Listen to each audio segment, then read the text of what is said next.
O que diz a lei de Dufay? Lei de Dufay da interação eletrostática diz que cargas elétricas de mesmo sinal se repelem, cargas elétricas de sinais opostos se atraem. Que a gente costuma brincar chamando assim, os opostos se atraem. Beleza. Então, com base nisso, o Coulomb estabeleceu uma forma de determinar a intensidade da força de interação entre essas cargas. Porque o Dufay, ele apenas estabeleceu o princípio, mas ele não estabeleceu uma lei que não formulou, não fez um formulismo matemático. Coube ao Coulomb fazer isso, né? Então, imagine a seguinte situação. Imagine que você tem duas cargas como essa, Q1 e Q2, de sinais quaisquer, não importa. Agora, elas têm que estar eletrizadas para poder haver interação, separadas por uma distância D entre elas. Não importa aqui. Vamos supor, sei lá, supor que essa carga aqui seja positiva, só para a gente ilustrar a situação. E vamos supor que essa carga seja negativa.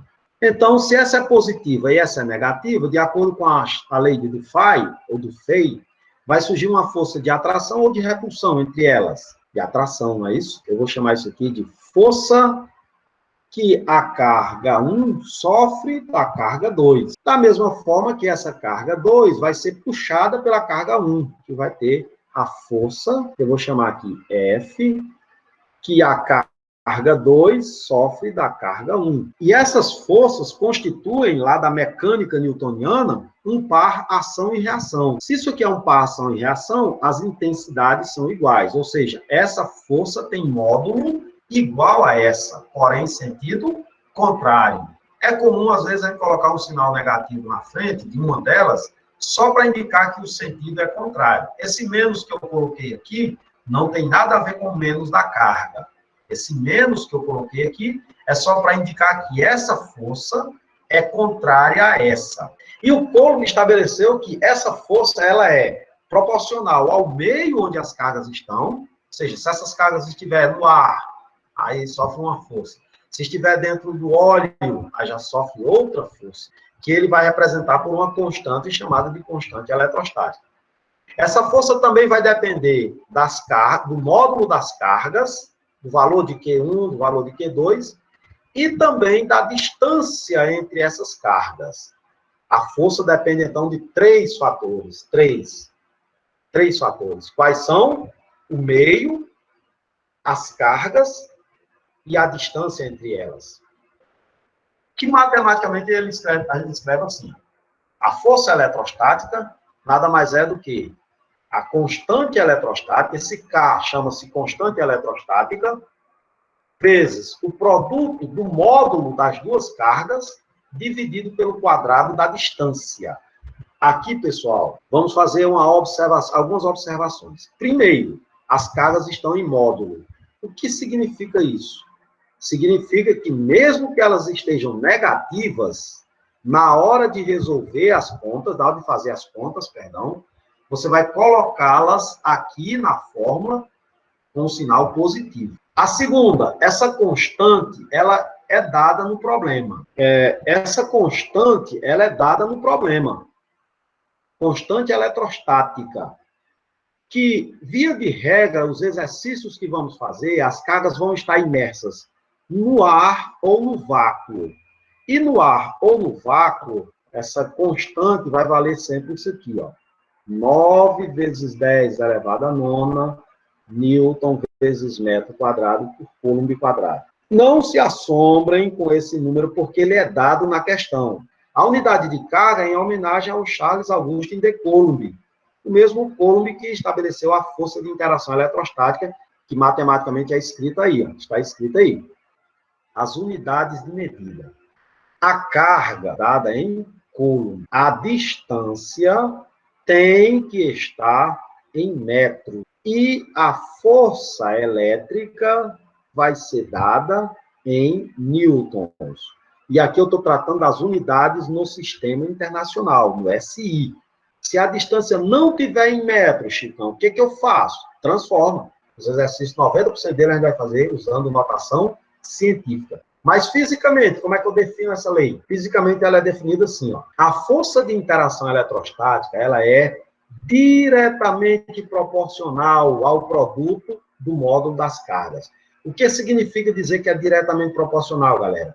Significa que quando eu mudo, quando eu aumento uma dessas cargas, ou as duas, se eu aumentar uma, a força também aumenta na mesma proporção. Se eu dobrar essa primeira, a força dobra. Se eu triplicar a segunda, a força triplica. Se eu dobrar uma e triplicar a outra, aí a força fica 6 vezes maior, né? Dobrei, que é multiplicar por 2, tripliquei, multiplicar por 3, 3 vezes 2 dá 6.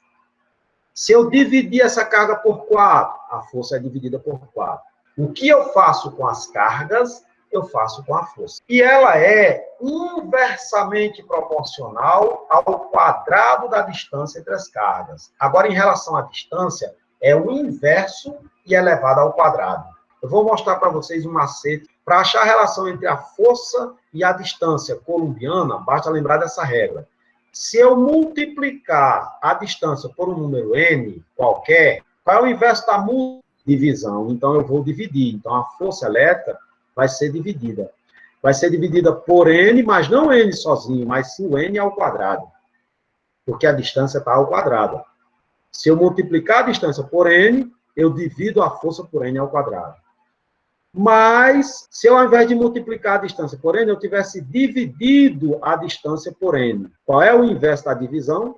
Então, agora eu vou pegar e multiplicar a força por n ao quadrado. Então, basta lembrar desse macete aí, ó. A força varia com o quadrado da distância. O que você faz com a distância, você faz o inverso elevado ao quadrado com a força. Graficamente, como é que eu represento isso? O gráfico é uma curva que nós chamamos de hipérbole. Como a força, ó, ela varia com o inverso do quadrado da distância, significa que ela vai diminuir muito mais rápido do que a distância.